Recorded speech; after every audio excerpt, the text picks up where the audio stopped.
Good morning, ladies and gentlemen. Welcome back to the RR Show, the best show on the internet. Today we have for you, freshly prepared, episode 193. Today we're jumping into a little bit of Entitled Parents. We're going to be trying out some other subreddits soon, so some fresh stuff coming in, so make sure you are following the show. If you're really desperate for more stuff, check out our YouTube channel, The RR Show. We've just done a banging video on a leprechaun trap. You will love it. Make sure to go and check that out after you've listened to this. But here we go. We're going to jump in with our first story, so grab your tea and your popcorn. With our first story from Who Asked 4569. Entitled mother wants custody of my kid in case something happens. So the title says it all. My mother decides she wants custody of my child if something were to happen to me. This came up because I told her I was going to move away and to my 8-year friend and now newly boyfriend's house. And him and I have spoken about it due to mental health issues caused by my mother as well as declining physical health. Due to how emotionally unavailable she can be, I do not want my daughter to grow up around her. She doesn't care about my emotions, why would she care about my daughter's? My friend and I have planned that if something happens to me, my daughter is going to go to him. I am a single parent and the biological father has not spoken to me about child support, let alone custody. His mother wants us to co-parent, which I refuse due to him using me as an object to have his way with, so I don't trust him to parent my child. For some backstory and examples of my mother's nature, if you were to hurt yourself, she'd not show any care or kindness. She would simply say instead, you're fine. If you were upset, she wouldn't bat an eye. She would instead say, what's wrong now? In an extremely condescending tone that would make you feel like your emotions do not matter. She does not trust her children, and has even given me trust issues and PTSD when my uncle lost his medication, and she immediately assumed me, the child who doesn't get into trouble but instead takes the blame for my brother's doings, as her punishments would be seen as a reason for CPS to take us away. I'm an adult at 21, and she's telling me when I'm freaking out worried for my puking sick 2-year-old child, whom I'm the only one who takes care of her, that I don't know how to parent. Another example of her nature is, if you are sick, she would rather you stay home than take you to a doctor for medicine. She's even done this when my daughter was 1 and had the flu along with her mum. She, however, took my brother to the doctors because it affected his learning. She would also force us to clean, despite how dangerous it would be and how badly it would scare us. Like, for example, when I was little, she would force me to clean a ledge 15 feet high when I was 6, despite me shaking horrified of falling down. She would not watch as I did this. She'd sit down across the room to supervise, while I had a panic attack afraid to fall. She would even scream at me and pick me up, putting me on the ledge by force if I refused. I honestly don't know how to approach this situation as it is, and I'm looking for a different view on the topic. I want to put my daughter with someone I trust, but my mother makes a point of my daughter being taken by the biological father. I'm worried she's right, but I'm afraid of my daughter growing up in the same hell I grew up in. Sorry if this story's a little bit jumbled, I have memory problems, so I typed it as it came up. Our next story is in from Ginger Power 18. My entitled mother told my husband he's used to being accommodated because he's disabled and that he caused my depression. I was unfortunately raised by the type of entitled parent who would take me and my sister shopping for hours, then take us through a drive-thru once we were exhausted and hungry, and get herself a coffee but nothing for us. I need my afternoon coffee. The kids don't always get something when the family goes through a drive-thru. She was a special kind of entitled, and I'm pretty certain she has several undiagnosed personality disorders. Anyways, I knew my husband since junior high, but we didn't become close until we were adults. He has a rare genetic condition that limits his mobility primarily. He's in a wheelchair, but he can walk somewhat, and when we started dating, he had much more mobility than he does now. Of course, my parents went through their own emotional rollercoaster about me being serious with someone with a disability, but eventually came to terms with it and became major fans of my now husband. They always were doting on him, telling their friends how wonderful he was and heaping on the pressure for us to get engaged. Fast forward to our married life. Unfortunately, since my husband can't work and relies on SSI, I was the sole income earner. But the SSA regulated my income, touting that if I made too much money, he didn't deserve or need their help anymore. So the federal government pushed us below the federal poverty level with their restrictions on how much income I could bring in. And at the beginning of our marriage, I didn't have a lot of resources on getting help caregiving for my husband, as all of that is new. So my already chronic major depressive disorder went from bad to worse, and I went to the hospital in September of 2019.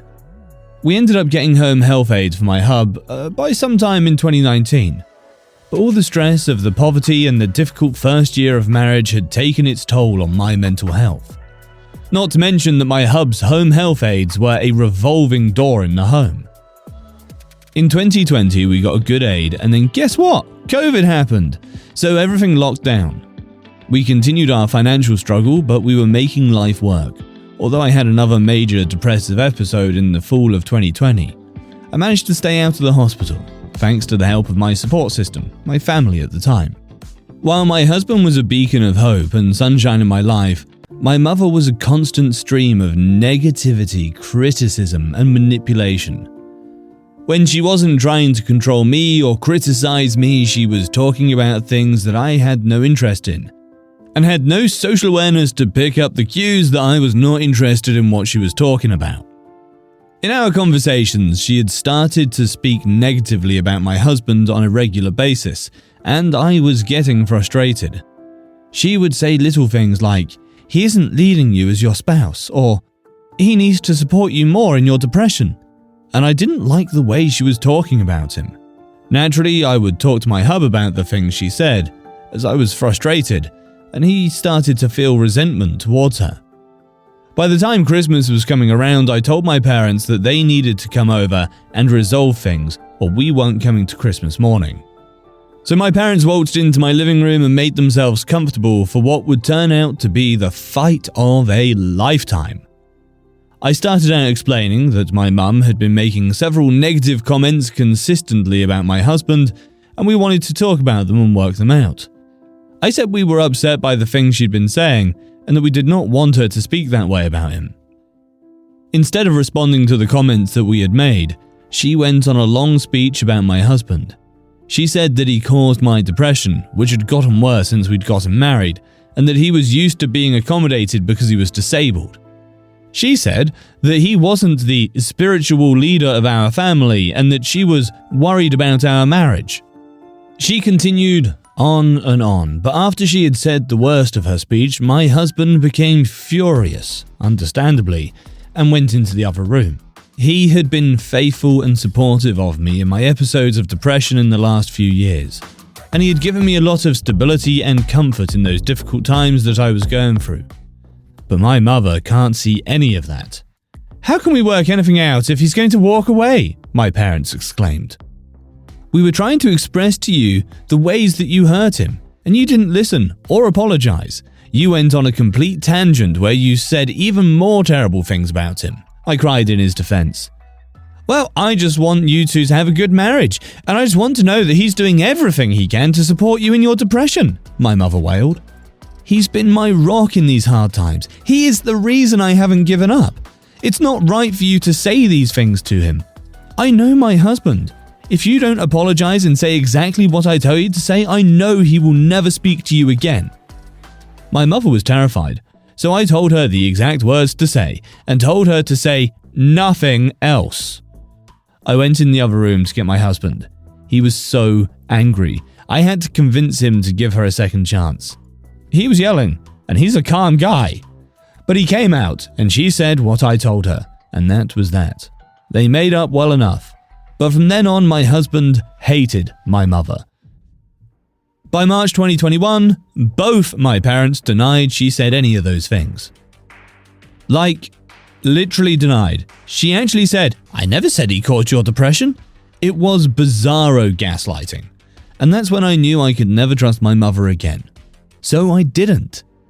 We started to do less and less with them over the year. We still went to the obligatory family functions, but they were so stressful. My mum wanted everything just so. We had to be the perfect family to make up for what we weren't when we were growing up, and what she hadn't had in her childhood. And then, my friends started suggesting I do less with my family, so I decided to cut my parents out, and then the hellstorm started.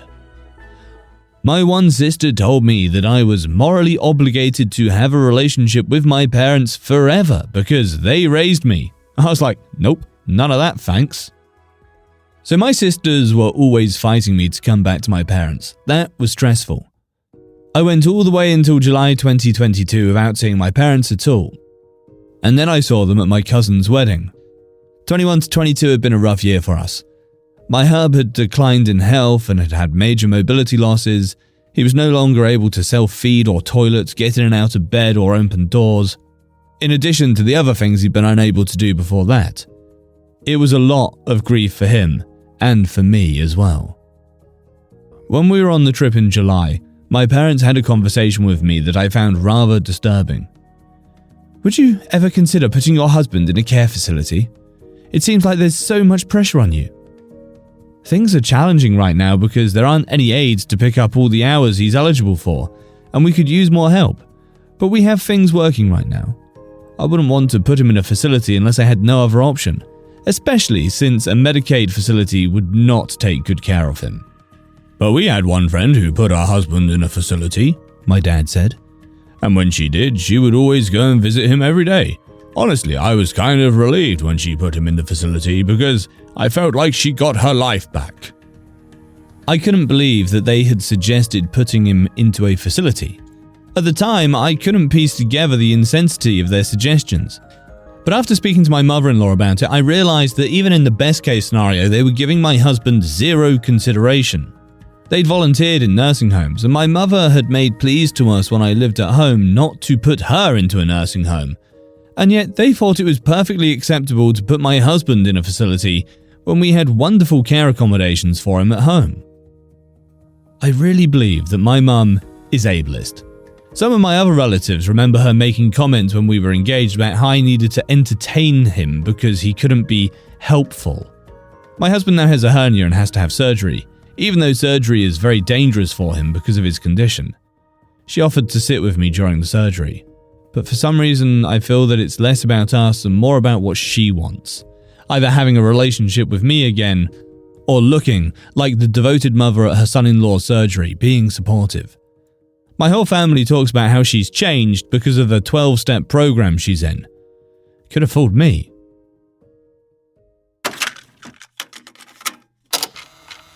This next story is in from Need Help PP Math.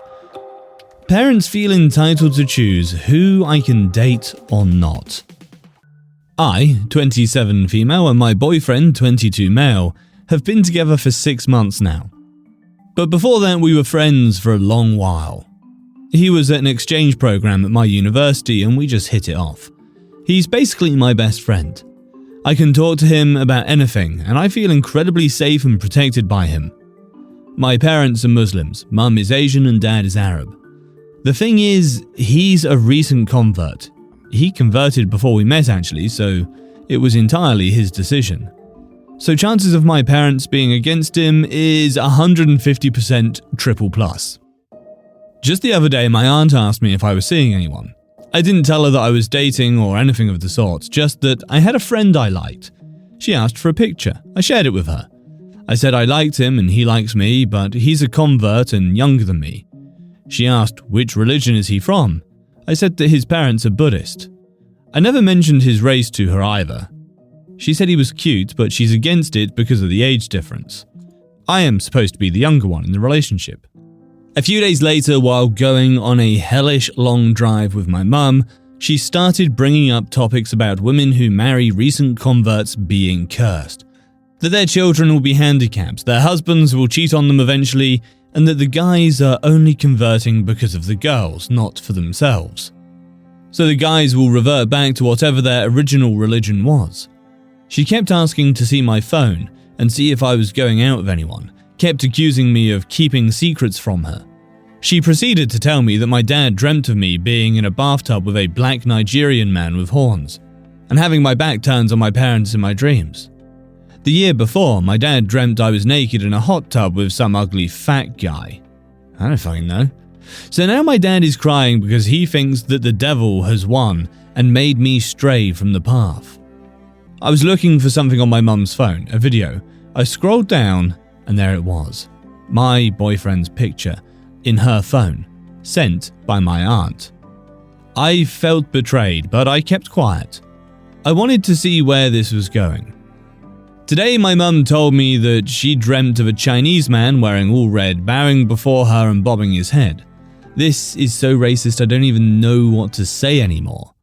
She asked me again, much more sternly this time, am I seeing anyone? I said I liked someone.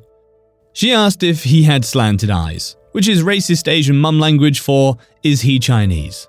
I said yes. How long have you known him? 2 years. You've been keeping quiet? I told you I need to screen every single one of your boyfriends. I don't like this guy. He's a convert, has slanted eyes and is a lot younger than you. It will never work out. I don't approve of him. No wonder your father's been crying. He was right. She wants me to be with someone of similar age, or he needs to be older than me, comes from a line of Muslims, is an original Muslim and is religious, and no Buddhist Chinese, because they hate Muslims and will do whatever it takes to stray Muslims from the right path. My heart just broke. I don't know, deep down, I wanted them to be okay with this. I feel betrayed by my aunt. I feel like I'm being trapped by my parents. It's gotten to the point where I might just wait till everyone dies before I date openly. I love being with him, but I think he deserves better. I'm fine with being single. I'll be sad, sure, but at least I won't make my parents cry over it. I hate making them sad or disappointing them.